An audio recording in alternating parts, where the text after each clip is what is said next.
noticed how some days your code just seems to write itself?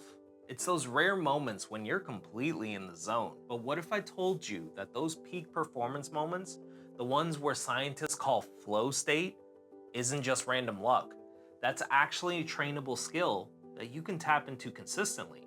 But more importantly, that most of what we've been taught about productivity is actually making it harder for us to achieve the state.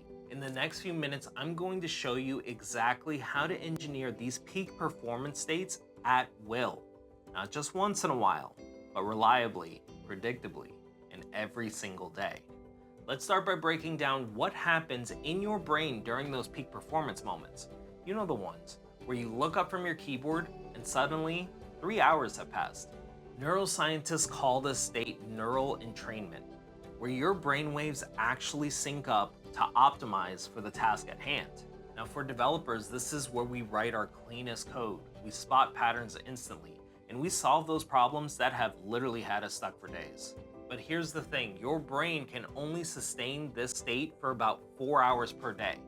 Not those marathon 12-hour coding sessions some people brag about. Just 4 hours. That's it. This explains why you might feel productive during those long coding sessions, but when you actually review your code the next day, well, let's just say there's a reason we all hate looking at our old code. But the question is, if we know about this state and that it exists, why is it so hard to achieve this consistently? Well, the answer lies in how modern software development actually works against your brain's natural patterns. I want you to take a moment and think about your typical workday. A stand-up meeting breaks up your morning focus. Slack messages consistently interrupt your thought process. A Jira notification pops up every few minutes. And those quick code reviews that spiral into architectural debates.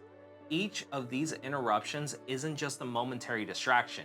Research shows it takes an average of 23 minutes to fully regain deep focus after an interruption.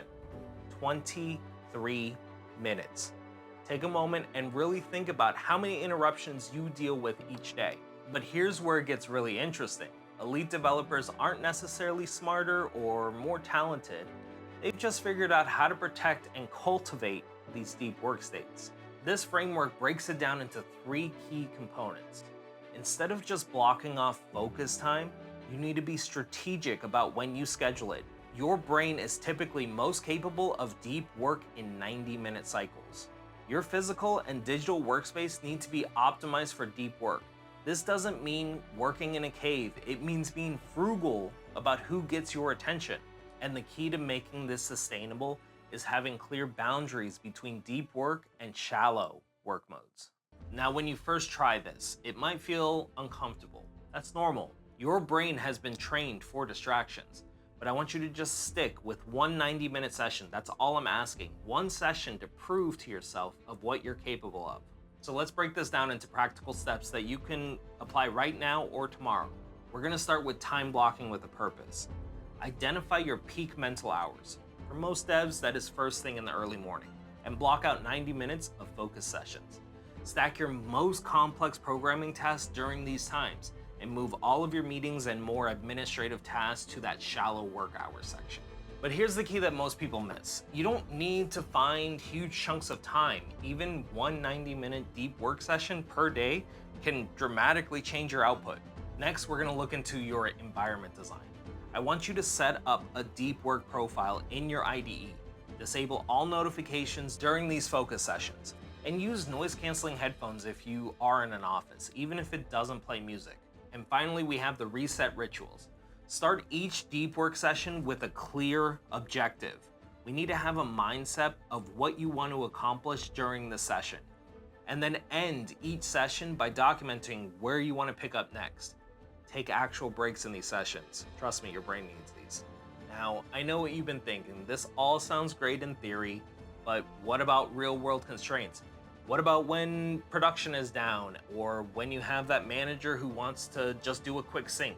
That's exactly why this framework is built in 90-minute blocks. You're not trying to eliminate all interruptions. You're just creating a protected space of deep work while acknowledging the reality of modern development. The goal here isn't perfection. The goal here is intention. Start with just one 90-minute deep work session per day. That's it.